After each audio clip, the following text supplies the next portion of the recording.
So the tanks, you're going to get 2 in your kit. You're allowed to use up to 2 more for a total of 4 on your robot. If you've got the space for them, having extra stored air available is a great thing. It just means that you're going to be able to do that many more functions in your competition. Because everything that you do, whether it be extend a cylinder or rotate a rotary actuator, it consumes air.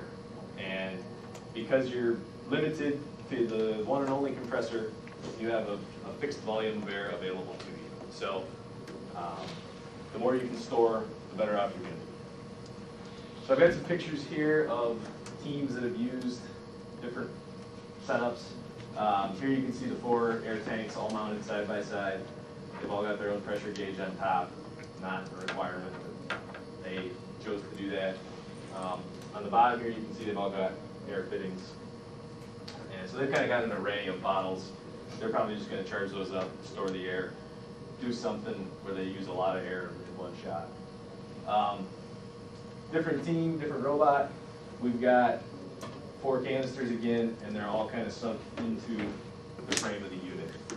So this just kind of shows, 2 setups. They both got 4 canisters, but they went about it way different. Really flexible. You can put stuff anywhere as long as you can get a hose to it from it, or a tube to it from it. It's really flexible and easy to add on to your system. And here's another example. Somebody mounted one on there upright. And I took some pictures. Amy supplied a bunch of pictures, so you might see some robots in here that you've seen in the lobby or maybe they're your teams. So we've created compressed air. We put it into a closed system with tubing, and now we've added some air tanks to help store that air. And so far we're operating at 120 psi. So compressor putting out air into this vicinity, everything in there is going to be 120 psi. So the next 2 components are the regulators. You're going to get 2 of these in your kit. One they call the full system regulator or something like that, and then the one on the right is the secondary regulator. So it's required that you've got your compressor, and then before you can actually use that air to do work, you have to reduce its pressure. The first rules allow for a max of 60 psi to do work. So you can create air and store air at 120, but you can't use air at anything higher than 60. So what this regulator does is it takes this volume of 120 psi stored air and it kind of regulates it. And so this whole subcircuit is going to be operating at a reduced pressure, either 60 psi or below. That regulator has a hand knob screw adjustment on it. So you can... Is that regulator before? Nope. Nope. We'll talk about that later. The one on the right here, what this allows you to do, so if you set this one at 60, this is your kind of main work circuit. And then you can add a second, you can add a third and a fourth, however many you want, and set them at any pressure below 60, and they'll regulate down to it. So like here, there's this auxiliary or secondary circuit that they might set at 30 psi. And a lot of times if you need to clamp onto something and then pick it up, you don't want to clamp with that full force. You want to clamp so you don't pop the balloon or mar it or break it. You might want to do that at a lower pressure. So by adding a second or a third or more regulators, it gives you the ability to have more pressures. So max of regulators? What's that? How many regulators? You're going to get 2. You can have as many as you want. As many? Yep. Well, everything I say is based on previous years.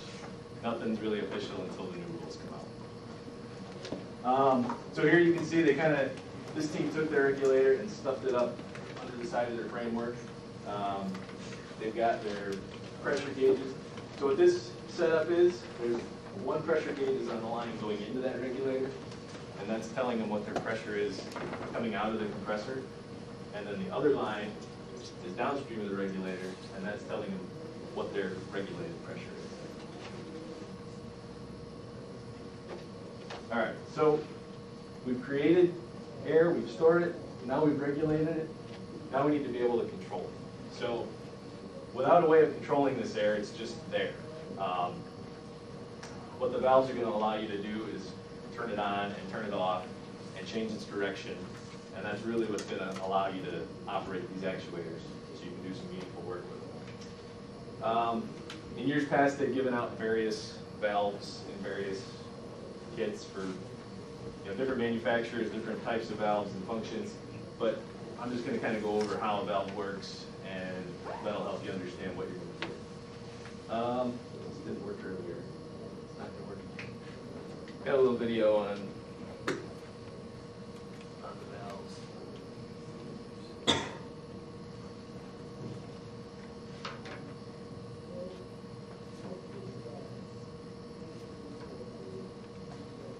So I'm going to let the video play, and then I'll kind of talk about it when it's over.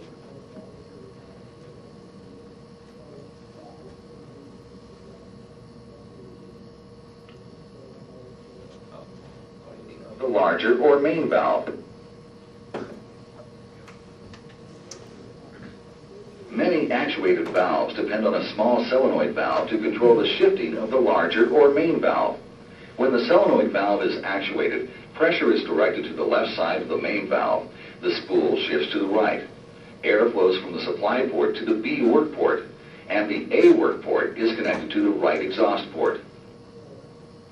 De-energizing the solenoid causes the small valve to redirect flow to the opposite end of the spool of the main valve. The end that was pressurized is now exhausted, allowing the spool to shift to the left. Air flows from the supply port to the A work port, and the B work port is opened back to the left exhaust port. You have completed this training section. These all came from a big series of training videos, so they all say that at the end. So what we've got here, this is what you'll come to know as a single solenoid valve. You're going to get two different types of valves, single and double. A double solenoid valve would just have another one of these setups on the other side. And what this does, this body here in the middle, that's referred to as the valve spool, and that's what physically shifts back and forth and redirects the airflow, depending on what you want to do with it. And in this particular valve, there's this other secondary spool over there, which is the pilot stage. So when you put electrical current to your solenoid, that creates a magnetic field which forces that out. And by forcing that out, you're supplying pilot air. In this case, when this shifts over, you're allowing this red air to come all the way back through here. And when that air pressure is allowed to act on the spool, it shifts it. So it's really cranking it? What do you mean by cranking? Going around? It's back and forth, so it shouldn't spin at all. But in this case, there'll be a spring on this end. So when you shift or de-energize the solenoid, the valve is going to spring back into its de-energized state. So you'll have your compressor port would come in the bottom here, and then A and B are what's used to go out to the cylinder. I'm going to say cylinder. When I say cylinder, you can think cylinder or rotary actuator, but I'm just going to say cylinder because that's probably what you're going to use. So A would go to one end of the cylinder, B would go to the other end of the cylinder, and by flip-flopping which one of those you are putting the compressed air out, you can get that cylinder to go out or stay put or go back.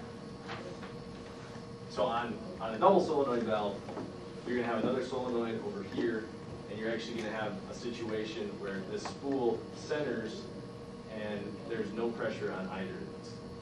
So that's going to allow you to have, you can de-energize the valve and your cylinder will stay where it's at. In this setup, you're either putting air out or putting air back.